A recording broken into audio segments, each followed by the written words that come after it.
Lexus just released their cheapest car ever, and everyone's calling it a scam. But after spending 3 weeks with the LBX, I discovered something that nobody's talking about. And it might completely change how you think about luxury cars. The Lexus LBX costs around $42,000, which sounds reasonable until you realize it's basically a fancy Toyota Yaris Cross wearing a Lexus badge.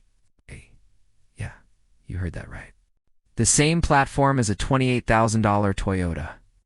So why would anyone pay $14,000 more for essentially the same car? That's what I thought too until I started digging deeper. What I found out explains why some people are actually lining up to buy this thing while others are laughing at them for wasting their money.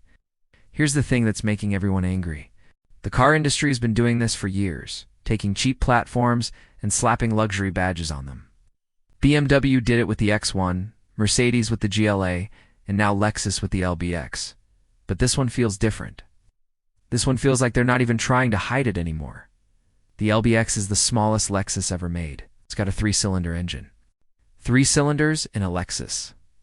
That's like buying a Rolex that runs on a Timex movement. And the worst part? It only makes 134 horsepower. My neighbor's lawnmower has better specs than that. So I got my hands on one for 3 weeks to figure out if people buying this are getting ripped off or if there is something we all missing. First, let's talk about what you're actually getting for that $42,000. You get a car that's 4.2 meters long. That's about the size of a Mini Countryman. The trunk space is 402 liters, which sounds okay until you realize a Honda Civic has more room. The back seats? If you're over 5'8", your knees are hitting the front seat. But here's where things get interesting. Lexus didn't just take the Yaris Cross and change the badges. They actually rebuilt about 90% of the body panels. The suspension is completely different. The sound insulation is triple what you get in the Toyota. And that 3-cylinder engine I was making fun of, it's actually pretty clever. See, everyone thinks more cylinders automatically means better. But this 1.5-liter 3-cylinder is turbocharged and works with a hybrid system. Total system output is 134 horsepower.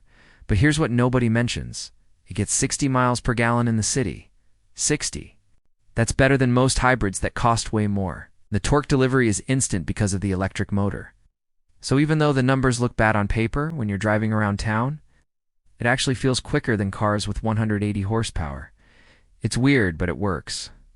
Now let's talk about the interior because this is where things get complicated. The materials are legitimately nice. The leather is real, not that fake stuff you get in most cars under $50,000. The dashboard is covered in soft touch materials. Even the door panels feel expensive when you touch them. But then you look at the infotainment screen, and it's only 8 inches. My phone screen is almost that big. And while Toyota finally fixed their terrible infotainment system, it's still not as good as what BMW or Mercedes offers. No wireless Apple CarPlay either, which is just embarrassing in 2024. The seats are comfortable though, like really comfortable. Lexus spent extra time making sure the foam density was perfect for long drives. I did a 4-hour trip and my back felt fine, which I can't say about the Mercedes GLA I drove last month. Here's something else nobody talks about, the turning radius, because it's so small and has rear-wheel steering. This thing can basically do a U-turn in a 2-lane road. In the city, it's incredible. Parking is easy. Getting through tight spaces is easy. It's like driving a golf cart that happens to have a luxury interior.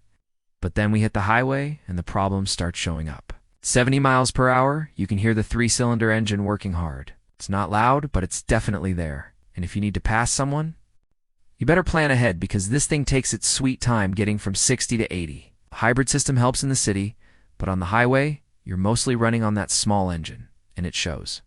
Hills are a challenge. Merging onto fast highways requires planning. It's adequate, but nothing more. But here's the twist that changed my mind about this car.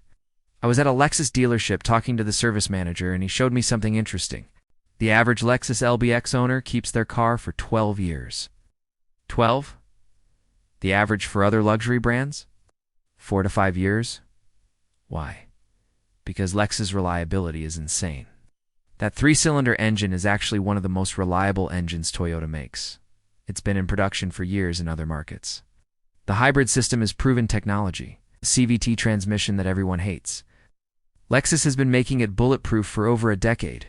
So while BMW and Mercedes owners are dealing with broken turbos and failed transmissions after their warranty expires, LBX owners are just changing oil and tires.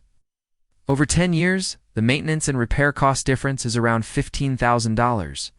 Suddenly, that $14,000 premium over the Yaris Cross doesn't look so bad. And depreciation? Lexus holds value better than almost any luxury brand. After 3 years, a BMW X1 loses about 45% of its value. The Lexus? About 30%.